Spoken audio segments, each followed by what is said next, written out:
everyone, my name is Chelsea and welcome back to my channel. For today's video, I am sharing with you the new releases that I am very excited for coming out in April, May, and June.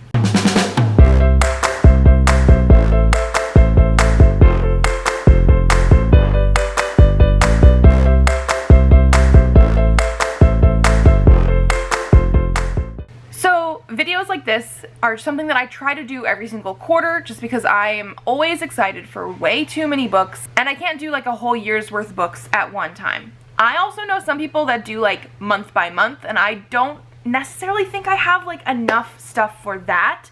So every 3 months is about what I have.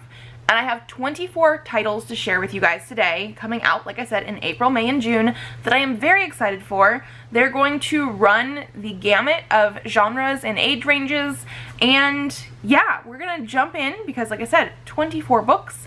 I will say that I don't necessarily remember much about any of them, so we are going to be reading the synopses, if possible, like as long as it's not a sequel that is going to be spoilery. Off of Goodreads, because yeah, I'm that person that I read the synopses, I'm like, I love that, or the tropes, or the author, or the covers, or something, but then I forget what they are about by the time I read them. So like right now, I know nothing. We're gonna start off with April, and on April 4th, there are 4 titles coming out. The first one is Silver in the Bone by Alexandra Bracken. I'm pretty sure this is some sort of like Arthurian legend type of story. Tamsin Lark didn't ask to be a hollower. As a mortal with no magical talent, she was never meant to break into ancient crypts or compete with sorceresses and cunning folk for the treasure inside. But after her thieving foster father disappeared without so much as a goodbye, it was the only way to keep herself and her brother Cable alive. 10 years later, rumors are swirling that her guardian vanished with a powerful ring from Arthurian legend. A run-in with her rival Emrys ignites Tamsin's hope that the ring could free Cable from a curse that threatens both of them. But they aren't the only ones who covet the ring. As word spreads, greedy hollowers start circling and many would kill to have it for themselves. While Emrys is the last person Tamsin would choose to partner with, she needs all the help she can get to edge out her competitors in the race for the ring. Together, they dive headfirst into a viper's nest of dark magic, exposing a deadly secret with the power to awaken ghosts of the past and shatter her last hope of saving her brother. Then we have the Plus One by Maisie Eddings. Some facts are indisputable. The sun rises in the east, sets in the west. Gravity exists. Indira doesn't like Jude, Jude doesn't like Indira. But what happens when these childhood enemies find the only thing they can rely on is each other? On paper, Indira has everything, an amazing job, a boyfriend, and a car. What more could a late 20-something ask for? But when she walks in on her boyfriend in an amorous embrace with a stranger, that perfect on-paper image goes up in flames. Jude has nothing together. A doctor that spent the last 3 years traveling the world to treat emergencies and humanitarian crises, a quick trip home for his best friend's wedding has him struggling to readjust. Thrust into an elaborate and ridiculously drawn-out wedding event that's stressing Jude beyond belief and has Indira seeing her ex and his new girlfriend far more frequently than any human should endure, the duo strike a bargain to be each other's fake dates to this wedding from hell. The only problem is their forced proximity and fake displays of affection are starting to feel a bit real, and both are left grappling with the idea that a situation that couldn't be worse is made a little better with the other around. There's also Spellbound by F.T. Lukens. Edison Rooker isn't sure what to expect when he enters the office of Antonia Hex, the powerful sorceress who runs a call center for magical emergencies. He doesn't have much experience with hexes or curses. Heck, he doesn't even have magic, but he does have a plan to regain the access to the magical world he lost when his grandmother passed. Antonia is intimidating, but she gives him a job and a new name, Rook, both of which he's happy to accept. Now all Rook has to do is keep his Spellbinder, an illegal magical detection device, hidden from the magical consortium, and contend with Sun, the grumpy and annoyingly cute apprentice to Antonia's rival colleague Fable.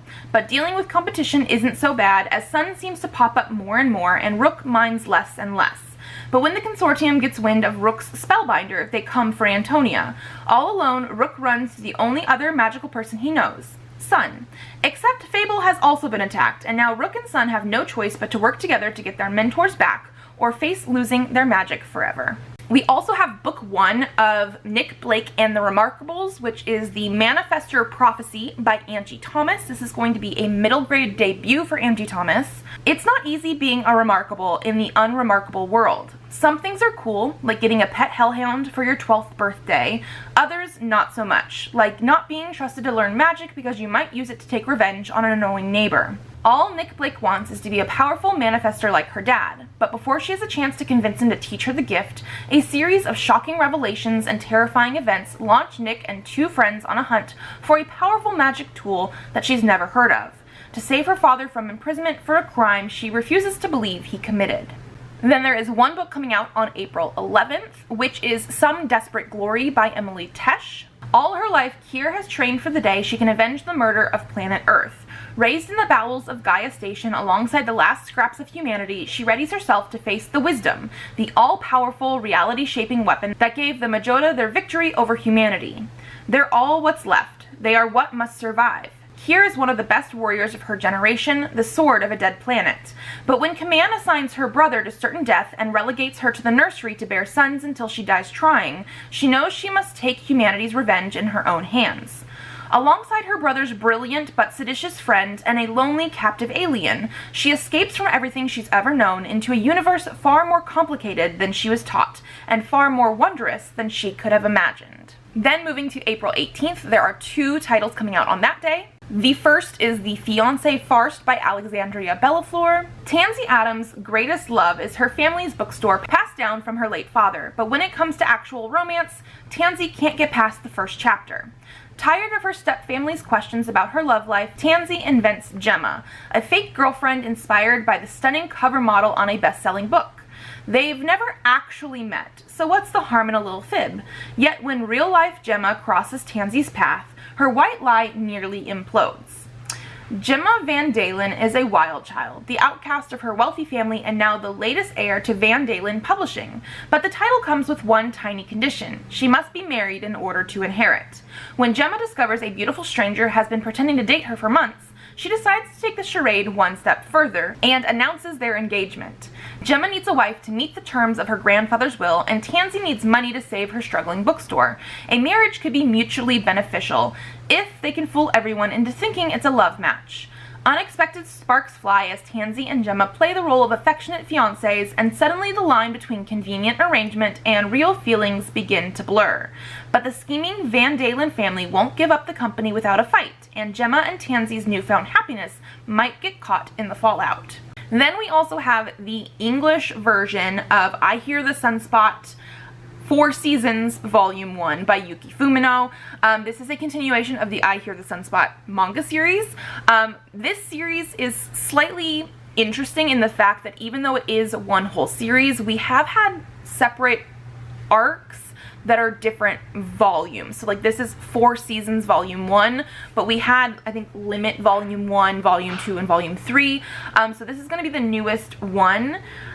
And because of that, I'm not entirely sure I want to read the synopsis, but basically this is a new adult, sort of adult manga series that is going to be LGBTQ romance, male-male romance, and it starts off with these 2 young men meeting each other in college because one of them is deaf and the other one is going to be taking notes for him in class in exchange for boxed lunches.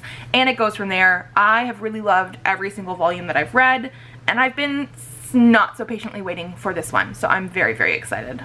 And then on April 25th, there are 2 more titles coming out. The first is This Delicious Death by Kayla Cottingham. 3 years ago, the melting of Arctic permafrost released a pathogen of unknown origin into the atmosphere, causing a small percentage of people to undergo a transformation that became known as the hollowing. Those impacted slowly became intolerant to normal food and were only able to gain sustenance by consuming the flesh of other human beings. Those who went without flesh quickly became feral, turning on their friends and family. However, scientists were able to create a synthetic version of human meat that would satisfy the hunger of those impacted by the hollowing. As a result, humanity slowly began to return to normal, albeit with lasting fear and distrust for the people they'd pejoratively dubbed ghouls. Zoe, Celeste, Valeria, and Jasmine are all ghouls living in Southern California. As a last hurrah before their graduation, they decide to attend a music festival in the desert. They have a cooler filled with hard seltzers and sin flesh and are ready to party. But on the first night of the festival, Val goes feral and ends up killing and eating a boy. As other festival guests start disappearing around them, the girls soon discover someone is drugging ghouls and making them feral. And if they can't figure out how to stop it, and soon, no one at the festival is safe. And then the last one for April, the last one for this date, is In the Lives of Puppets by T.J. Klune. In a strange little home built into the branches of a grove of trees live 3 robots. Fatherly inventor android Giovanni Lawson, a pleasantly sadistic nurse machine, and a small vacuum desperate for love and attention. Victor Lawson, a human, lives there too. They're a family, hidden and safe. The day Vic salvages and repairs an unfamiliar android labeled Hap, he learns of a shared dark past between Hap and Geo, a past spent hunting humans. When Hap unwittingly alerts robots from Geo's former life to their whereabouts, the family is no longer hidden and safe. Geo is captured and taken back to his old laboratory in the City of Electric Dreams. So together, the rest of Vic's assembled family must journey across an unforgiving and otherworldly country to rescue Geo from decommission, or worse, reprogramming. Along the way to save Geo, amid conflicted feelings of betrayal and affection for Hap, Vic must decide for himself. Can he accept love with strings attached? Okay, moving into May, there was one book coming out on May 2nd, which is Imogen, obviously, by Becky Albertalli. Imogen Scott may be hopelessly heterosexual, but she's got the world's greatest ally title locked down. She's never missed a Pride Alliance meeting, she knows more about queer media discourse than her very queer little sister, she even has 2 queer best friends. There's Gretchen, a fellow high school senior who helps keep Imogen's biases in check, and then there's Lily, newly out and newly thriving with a cool new squad of queer college friends. Imogen's thrilled for Lily. Any ally would be. And now that she's finally visiting Lily on campus, she's bringing her ally A-game. Any support Lily needs, Imogen's all in. Even if that means bending the truth just a little. Like when Lily drops a tiny queer bombshell. She's told all her college friends that Imogen and Lily used to date. And none of them know that Imogen is a raging hetero, not even Lily's best friend Tessa. Of course, the more time Imogen spends with chaotic, freckle-faced Tessa, the more she starts to wonder if her truth was ever all that straight to begin with. Now, I will say, based on the summary, it's a little bit foggy about this, but from what I understand, this is like a bisexuality coming out story. There are also 2 titles releasing on May 16th. The first is The True Love Experiment by Christina Lauren. This is going to be a sort of sequel companion novel to The Soulmate Equation. Felicity Fizzy Chen is lost. Sure, she's got an incredible career as a beloved romance novelist with a slew of bestsellers under her belt, but when she's asked to give a commencement address, it hits her. She hasn't been practicing what she's preached. Fizzy hasn't ever really been in love. Lust? Definitely. But that swoon-worthy, can't stop thinking about him all-encompassing feeling? Nope. Nothing. What happens when the optimism she's spent her career encouraging in readers starts to feel like a lie? Connor Prince, documentary filmmaker and single father, loves his work in large part because it allows him to live near his daughter. But when his profit-minded boss orders him to create a reality TV show, putting his job on the line, Connor is out of his element. Desperate to find his romantic lead, a chance run-in with an exasperated Fizzy offers Connor the perfect solution. What if he could show the queen of romance herself falling head over heels for all the world to see? Fizzy gives him a hard pass, unless he agrees to her list of demands. When he says yes, and production on The True Love Experiment begins, Connor wonders if that perfect match will ever be in the cue cards for him too. Then we also have Painted Devils by Margaret Owen. This is the sequel to Little Thieves. This is the sequel to Little Thieves, which I actually just read this year, like January. Absolutely loved. So I'm very excited to see what this one is going to do. The first book did feel like a standalone, or like it could have been, so I'm not actually going to get into this one because I'm sure there are going to be little spoilers in the summary, but that first book is about a thief who sort of steals the like princess's lifestyle. Like she ends up infiltrating and being the princess, and there are like actual real life gods in that world, and one of them is not happy with her and like curses her as well. And so she's dealing with her lies and the curses, and she is a thief, obviously, Little Thieves. I love that one so much. I'm very, very excited for this one. Then there is one book coming out on May 24th, which is Kill Your Darlings by L.E. Harper. Fantasy author Kyla knows dreams don't come true. Isolated and grappling with debilitating depression, she copes by writing about the realm of Solera. Fearless heroes, feisty shapeshifters, and mighty dragons come alive on her pages. She adores her characters, but she doesn't believe in happy endings. And if she can't have one, why should they? Kyla's on the verge of giving up everything when she wakes one morning, magically trapped in her fictional world. Now she's with her most cherished characters, the friends she's always yearned for, the family she's never known. There's even someone who might be Prince Charming. If Kyla could get her act together and manage some honest communication, she'd surrender to the halcyon fantasy, except she knows a nightmarish ending awaits. Solera is at war and its defenders are losing against the insidious villains spawned in the depths of Kyla's mind. He feeds on the energy of dreams, seeks the destruction of all who oppose him, and Kyla's become his #1 target. Kyla must trade her pen for a sword and fight to change her story's ending. But this isn't a fantasy anymore. No happily ever after is guaranteed, and mental illness has robbed her of everything she needs to succeed: love, fighting spirit, hope. If Kyla can't overcome the darkness inside her, she'll die with her darlings. And then there are 3 titles coming out on May 30th. The first is The Alchemy of Moonlight by David Ferraro. When Emil's aunt declares he must marry or be disowned for being gay, he runs away to hide as a servant in Count Montoni's mansion. In their service, Emil tends to the family who all suffer a strange affliction on the full moon, and after overhearing suspicious family arguments, he finds a body on the estate, drawing the attention of a handsome doctor as well as the Count's charismatic nephew, Henry. Before Emil can sort out his affections or unravel the growing Montoni family mystery, his identity is revealed and his aunt comes to collect him. When she arrives, Count Montoni forces everyone to depart to the remote Udolpho Castle, where there are no witnesses and no chance for escape. There, Emil realizes that he will have to risk his life to find the love he deserves and survive the Montoni family. Then we also have Threads That Bind by Kita Hatzopoulou. Descendants of the Fates are always born in 3s. One to weave, one to draw, and one to cut the threads that connect people to the things they love and to life itself. The Aura sisters are no exception. Io, the youngest, uses her fate-born abilities as a private investigator in the half-sunken city of Alante.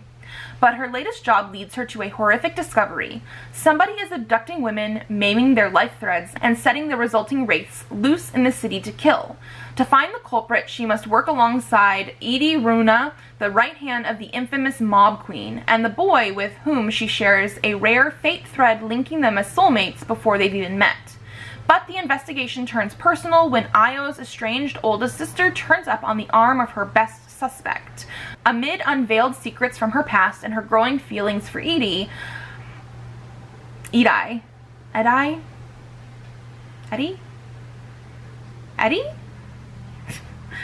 oh my gosh, I don't know. Io must follow clues through the city's darkest corners and unearth a conspiracy that involves some of the city's most powerful players before destruction comes to their doorstep. And then finally on this date is Witch King by Martha Wells. This is going to be a fantasy from the author of All Systems Red, which I loved, so I'm very curious about this one. After being murdered, his consciousness dormant and unaware of the passing of time while confined in an elaborate water trap, Kai wakes to find a lesser mage attempting to harness Kai's magic to his own advantage. That was never going to go well. But why was Kai imprisoned in the first place? What has changed in the world since his assassination? And why does the Rising World Coalition appear to be growing in influence? Kai will need to pull his allies close and draw on all his pain magic if he is to answer even the least of these questions. He's not going to like the answers. Okay, and then moving into June, on June 6th, there are 2 titles. The first is The Do's and Donuts of Love by Adiba Jagradar. Welcome to the first ever Junior Irish Baking Show. Shireen Malik is still reeling from the breakup with her ex-girlfriend Chris when she receives news that she's been accepted as a contestant on a new televised baking competition show. This is Shireen's dream come true because winning will not only mean prize money, but it will also bring some much needed attention to You Drive Me Glazy, her parents' beloved donut shop. Things get complicated though because Chris is also a contestant on the show. Then there's the very outgoing Neve, a fellow contestant who is becoming fast friends with Shireen. Things are heating up between them and not just in the kitchen. as the competition intensifies, Shireen will have to ignore all these factors and more, including potential sabotage, if she wants a sweet victory. Then there is the Grimoire of Grave Fates, which is, it looks like a short story collection sort of thing. It says that Hannah Alkoff and Margaret Owen are editors, and then there are lots of authors here, like we have Kat Cho, Mason Deaver, Hafsa Faisal, Victoria Lee, Darcy Little Badger, Kwame Mbalia, L.L. McKinney. There are so many, Julian Winters, so many authors. There are 18 authors because this is a story where I think they all connect, but the authors do different stuff. So, Professor of Magical History Septimus Dropwort has just been murdered, and now everyone at the Galileo Academy for the Extraordinary is a suspect. A prestigious school for young magicians, the Galileo Academy has recently undergone a comprehensive overhaul, reinventing itself as a roaming academy in which students of all cultures and identities are celebrated. In this new Galileo, every pupil is welcome, but there are some who aren't so happy with the recent changes.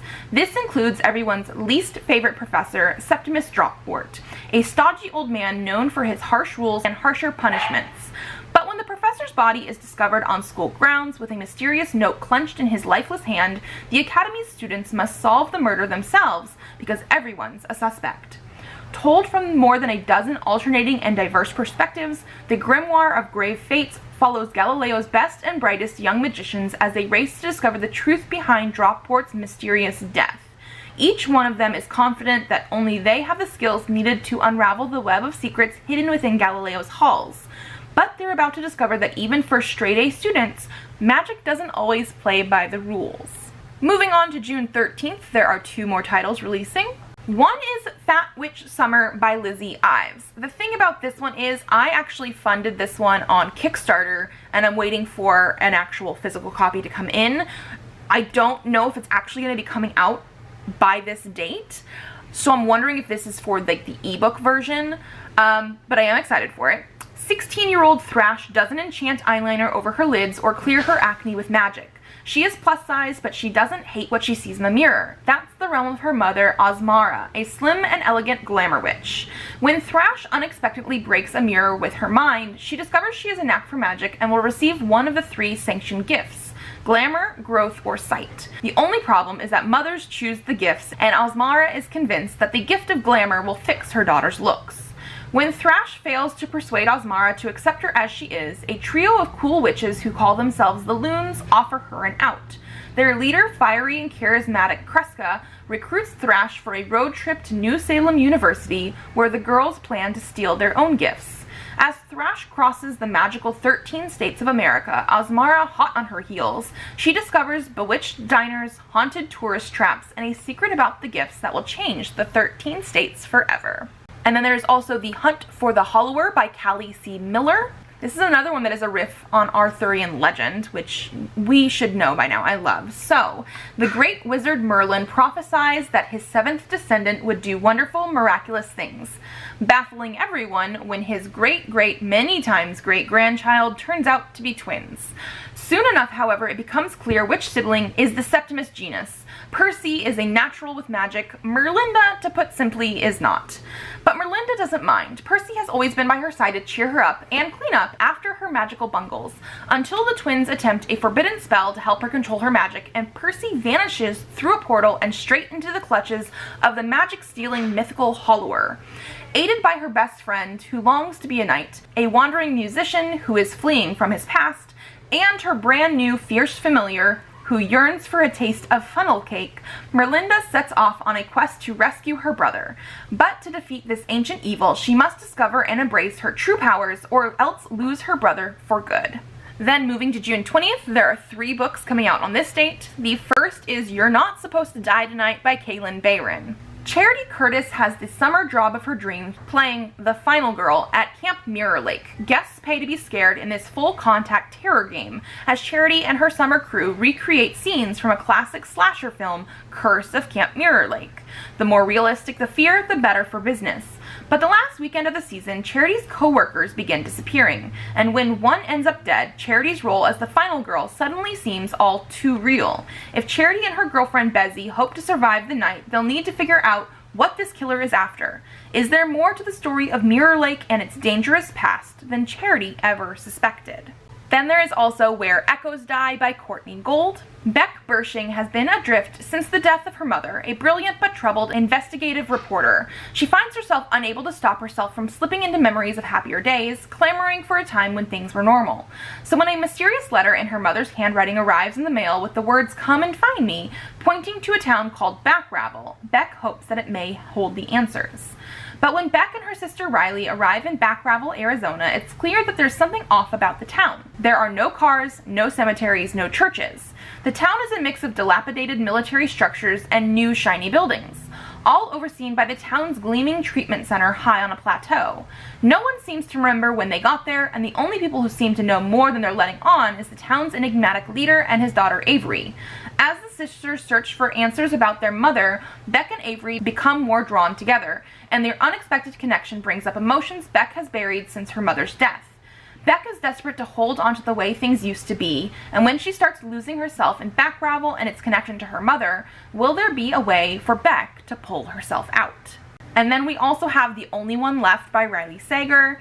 At 17, Lenora Hope hung her sister with a rope. Now reduced to a schoolyard chant, the Hope family murders shocked the Maine coast one bloody night in 1929. While most people assume 17-year-old Lenora was responsible, the police were never able to prove it. Other than her denial after the killings, she has never spoken publicly about that night, nor has she set foot outside Hope's End, the cliffside manor where the massacre occurred. Stabbed her father with a knife, took her mother's happy life.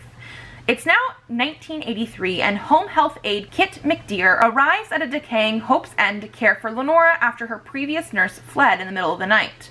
In her 70s and confined to a wheelchair, Lenora was rendered mute by a series of strokes and can only communicate with Kit by tapping out sentences on an old typewriter. One night, Lenora uses it to make a tantalizing offer. "I want to tell you everything." "It wasn't me," Lenora said, "but she's the only one not dead." As Kit helps Lenora write about the events leading to the Hope family massacre, it becomes clear that there's more to the tale than people know. But when new details about her predecessor's departure come to light, Kit starts to suspect Lenora might not be telling the complete truth, and that the seemingly harmless woman in her care could be far more dangerous than she first thought. And then finally, there's one book coming out on June 27th, which is The 7-Year Slip by Ashley Poston. Sometimes the worst day of your life happens and you have to figure out how to live after it. So Clementine forms a plan to keep her heart safe. Work hard, find someone decent to love, and try to remember to chase the moon. The last one is silly and obviously metaphorical, but her aunt always told her that you needed at least one big dream to keep going. And for the last year, that plan has gone off without a hitch. Mostly. The love part is hard because she doesn't want to get too close to anyone. She isn't sure her heart can take it. And then she finds a strange man standing in the kitchen of her late aunt's apartment. A man with kind eyes and a southern drawl and a taste for lemon pies. The kind of man that before it all she would have fallen head over heels for, and she might again. Except he exists in the past, 7 years ago to be exact. And she quite literally lives 7 years in his future. Her aunt always said the apartment was a pinch in time, a place where moments blended together like watercolors, and Clementine knows that if she lets her heart fall, she'll be doomed. After all, love is never a matter of time, but a matter of timing. So, those are all 24 books that I am very, very excited for coming out in the next 3 months. Actually, not too crazy of a number. Sometimes the number of books that I'm really interested in gets a little bit too high to be realistically, like, wanted and read. I feel like 24 in the next 3 months is a pretty good number of books that are coming out that I really, really think are interesting. So let me know if I've missed any that you think I might like, or something that you're very eagerly anticipating. And if you like this video, give it a thumbs up to let me know. Subscribe to this channel if you'd like to see more videos. I do have videos coming out on Tuesdays and Thursdays, so I will see you then. Bye!